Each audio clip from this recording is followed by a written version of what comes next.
Middleweight twins dominate the everyday adventure and sport touring market, and this pairing shows the philosophical split clearly. Yamaha's Tracer 7 and the Honda NC750X. One chases sporty, cross-country pace, the other prioritizes relaxed, practical commuting. Here's how the two compare across 9 key points, followed by a final verdict on which suits which rider. The Tracer 7 is built around Yamaha's 689cc CP2 parallel twin, a free-spinning engine that produces roughly 73 horsepower at 8,750 RPM and 68 Newton-meters of torque at 6,500 RPM. Its 270-degree crank gives it a V-twin-like pulse, and it rewards riders who like to keep revs up on flowing roads. Honda's NC750X counters with a larger but lazier 745cc parallel twin tuned for low-end usability rather than top-end thrills. Output sits around 58 horsepower with roughly 69 Newton-meters of torque, arriving much lower in the rev range.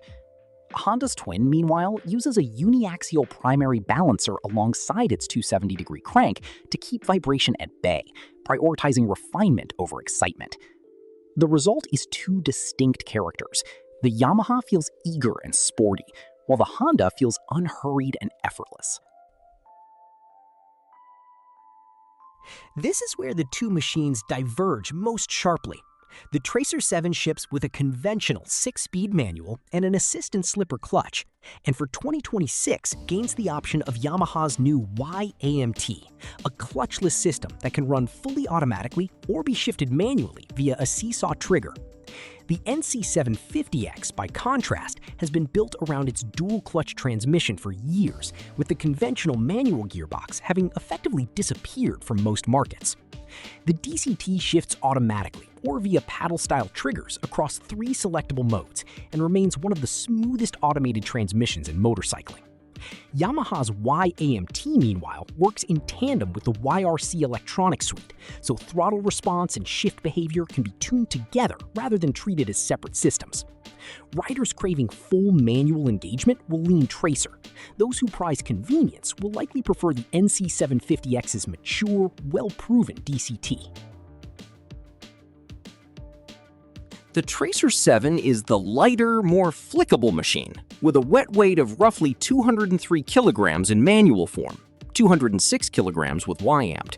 Its sportier geometry and shorter wheelbase make it feel eager to change direction, closer to a naked bike with a fairing than a true touring rig.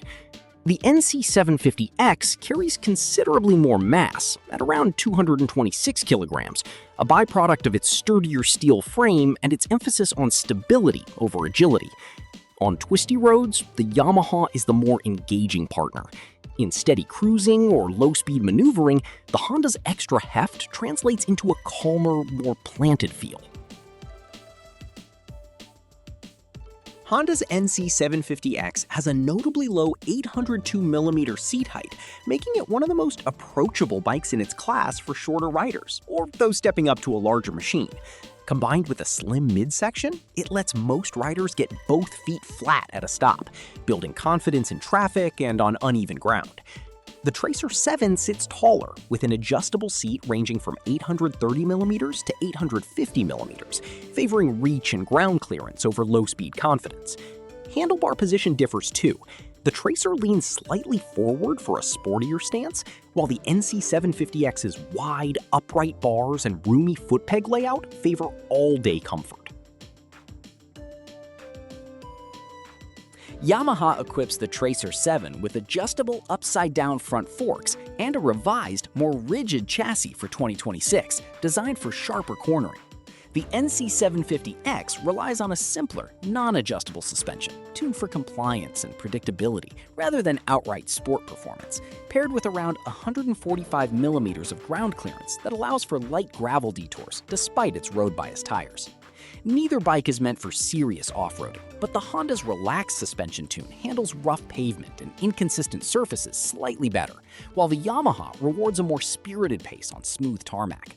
The Tracer's adjustability lets owners dial in preload and damping for solo versus two-up riding or a loaded GT, while the NC750X's simpler setup means less fiddling. Both bikes have modernized considerably. The Tracer 7 gains Yamaha Ride Control, or YRC, with multiple throttle maps, switchable traction control, and standard cruise control, all managed through a color TFT dash. The NC750X offers its own customizable ride modes tied to the DCT, along with Honda's RoadSync smartphone connectivity for turn-by-turn navigation and Bluetooth-based call and message alerts. Neither model offers radar-based safety systems or semi-active suspension, but both deliver a noticeably more connected experience than their predecessors and include switchable ABS as standard. Even so, neither offers the lean-sensitive IMU package found on pricier siblings like the Tracer 9 GT Plus. The NC750X's signature feature remains its under-tank storage compartment, a void created by relocating the fuel tank beneath the seat, large enough to swallow a full-face helmet. It also helps centralize mass low in the chassis, which Honda credits for some of the bike's stable, easygoing manners. It's a genuinely useful piece of everyday practicality with no direct equivalent on the Tracer. The Tracer 7 instead leans on its GT variant for cargo solutions, fitted with 30-liter hard panniers, though that comes as a separate, pricier model rather than a standard feature. For riders who want built-in storage without buying accessories, the NC750X holds a clear edge. The standard Tracer 7 offers a modest windscreen, while the Tracer 7 GT adds a taller, CFD-developed screen with 60mm of vertical adjustment, heated grips, and extra seat cushioning, features aimed squarely at long-distance riders. The NC750X's screen is more compact and fixed, prioritizing minimalist styling over outright wind protection.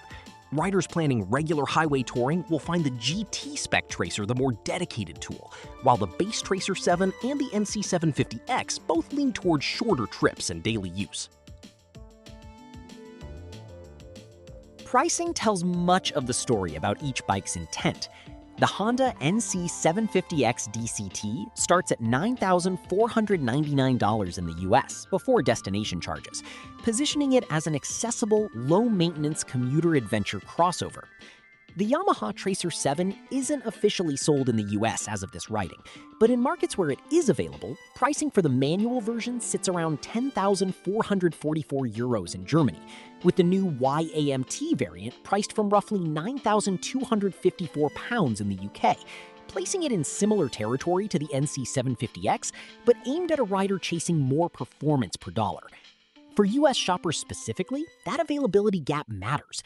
The NC750X is a straightforward dealer purchase, while Tracer 7 buyers in America are left waiting on Yamaha's import plans or looking at private import routes. These two machines solve different problems rather than competing head-on. The Yamaha Tracer 7 is the better choice for riders who want genuine sporting ability, wrapped in a touring-capable package. It's lighter, more powerful, and more rewarding when the road turns twisty, especially with the new YAMT option bridging manual engagement and automated convenience. The Honda NC750X is the better choice for commuters and practical, low-drama riders who value the lowest seat height in its class, genuinely useful built-in storage, and a DCT refined over more than a decade of real-world use. Honda's bike is happier in traffic and easier for newer or shorter riders to manage. Yamaha's is happier on a weekend backroad. There's no universal winner here, only a clearer choice depending on riding priorities. Daily commuters who occasionally tour and want minimal fuss should gravitate to the Honda. Riders who treat every commute as an excuse to find a backroad should gravitate to the Yamaha. If sporty handling and rider engagement matter most, take the Tracer 7. If low-speed ease, comfort, and practicality matter most, take the NC750X.